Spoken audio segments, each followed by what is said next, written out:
Howdy, hotshots. It's the Dividend Daddy, your favorite, not a financial advisor with not financial advice. We had a rough day yesterday. A lot of red in all of our accounts.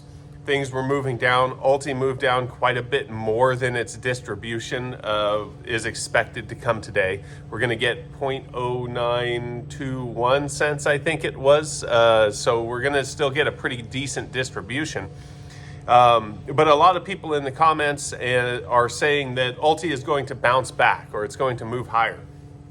I don't particularly see ULTY bouncing back quickly from anything. We've talked several times about the strategy that they employ. The strategy that they employ is a covered call strategy. Covered call strategy caps the upside. You can go right on YieldMax's website and read that. You can read anything about options and see that.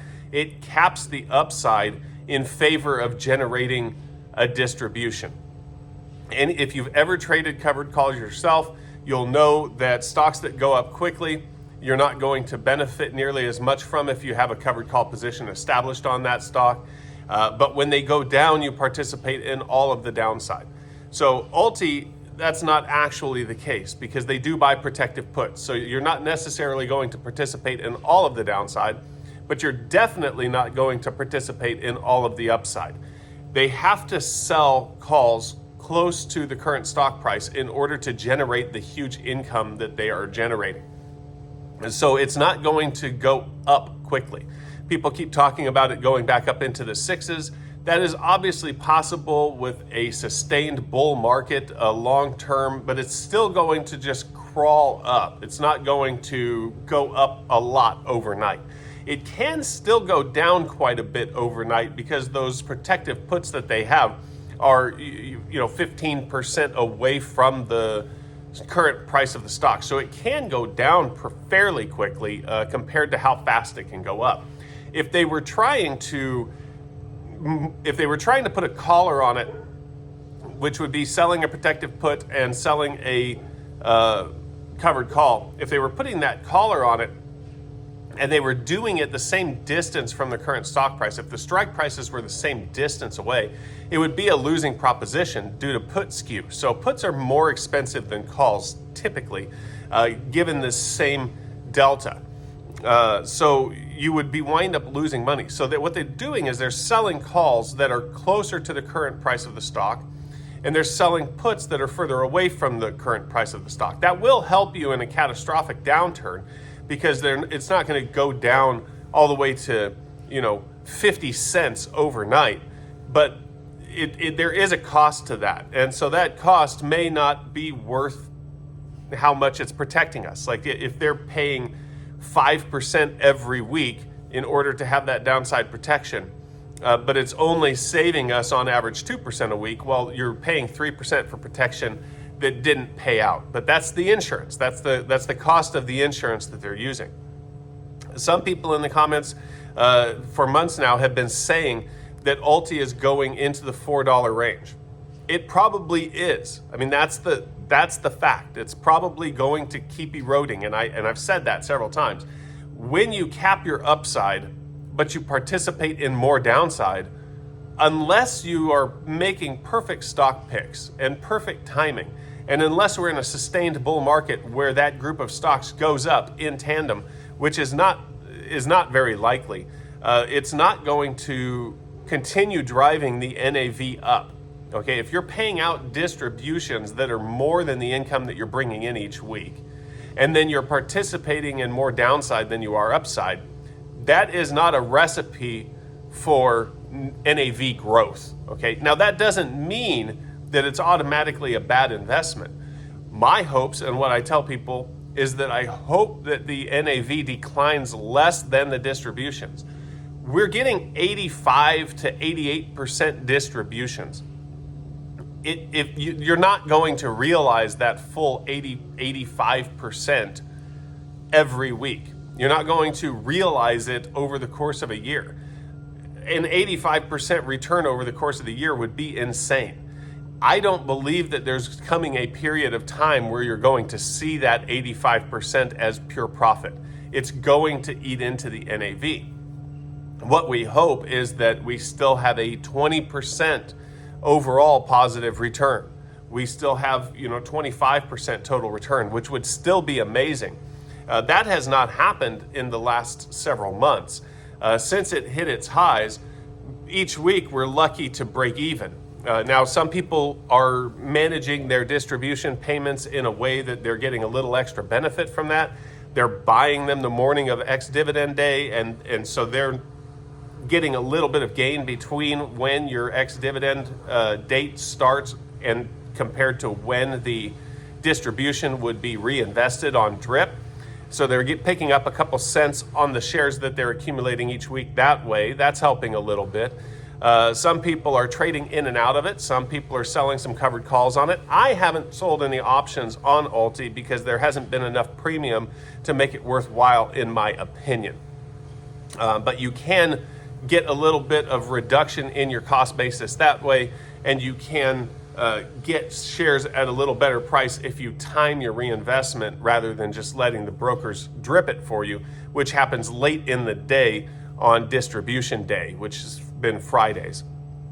But both people are somewhat correct. ULTY may bounce back, okay, but it's going to be a slow climb back. Now, it could bounce back, several cents after it goes down several cents, but it's not going to bounce back to its highs. It's not going to happen quickly. If it does, it's going to be a slow crawl. Now, there's also the people in the comments that think that the income is the only thing that matters. That is not the case. No matter how many times somebody says that in the comments, that's never going to be the case. Total return is what matters, okay? Because if you're getting 80% in distribution, but you're losing 90%, that's not a positive outcome. But you're also not going to just look at the NAV and see it declining and say, well, this is terrible. It's only terrible if it's declining faster than what it's distributing your yield at. Another thing is people like to go down below and say, as long as the income stays above, before it was 10 cents, now it's 9 cents. Now, some people say 8 cents. As long as it stays above 8 cents, I'm golden. Well, yeah, I agree. Even if the fund went to almost nothing, but it was still paying 80% on my original investment, and it was going to do that forever, then I would be happy with that. But that's not the case either. As the NAV declines, they have less money to work with, they have less money to buy stocks with, and so you're not going to continue to get 85% on your original investment. Even if they keep a target of 85% on the distribution, it's going to be 85% of a lower NAV. So if it does go into the fours, which I foresee it doing at some point in time, your NAV is going to be lower. So when it was above $6, we had a handful of weeks where we got over 10 cents distribution. Now it's in the $5.50 range and we're getting close to 9 cents. Well, if it goes down to $5, then I would expect that we would be getting just over 8 cents. And if it goes down to $4 from there, then I would expect that we would be getting, just over 6 cents. So it is true that the distribution will shrink as the NAV shrinks. Okay, so you can't just look at the income that you're getting now and compare it to your original investment and say that's good. You have to continuously analyze and look at your total return and see if it's an acceptable investment for you, or see if you think you could be getting better performance out of something else. Now, I do like getting the distributions and I do like getting income, and I'm going to continue to invest in these covered call funds, even though I know the shortcomings of not participating in all of the upside and yet participating in more of the downside. I'm going to keep doing that because I want my overall return to be better. And when I do want to start taking income, I don't want to have to sell off shares in order to do that. However, if there is an investment where we see we're going to get 30% a year versus 15% out of a covered call strategy, and we see that that's going to consistently be the case, then it would behoove us to move to that, even if we had to sell off part of that growth over time to generate an income, because you'll wind up with more in your pocket. So don't get locked into one type of strategy. Don't get locked into one type of idea. What we're looking for in every one of these scenarios is total return. Now, if we are in a long-term bear market where it's just slowly moving down, not quickly, but slowly moving down and eroding, it's quite possible that covered calls will outperform. If we are in a flat market, it's quite possible that covered calls will outperform. If we're in a slow upward climb, it's possible that covered calls will outperform. If the market moves quickly in one way or another, it is not likely that we will have good overall performance in covered calls versus owning the underlying equities. If the market goes down very sharply, we are going to participate in that downturn, and then when it recovers quickly, we're not going to participate in all of that upside. If it goes up very quickly, then the gains that we would have had in the underlying equities are going to outpace the covered calls. Now, I'm okay with other investments out there having better performance than the ones that I'm in because it's impossible to tell the future. But I don't want to just continue getting distributions that match the NAV decline, because that just means that even if I do want to spend that money, I'm literally spending my own money. So that's just a couple thoughts that I have on ULTY rebounding, ULTY NAV decline. I've talked about all of this before, but there's always new people watching the videos, and it serves as a good reminder. It's not going to go up quickly unless it's just a fluke. It's not going to consistently go up quickly. And another thing that we have to realize is that the market prices in. I keep saying you buy the rumor and sell the news.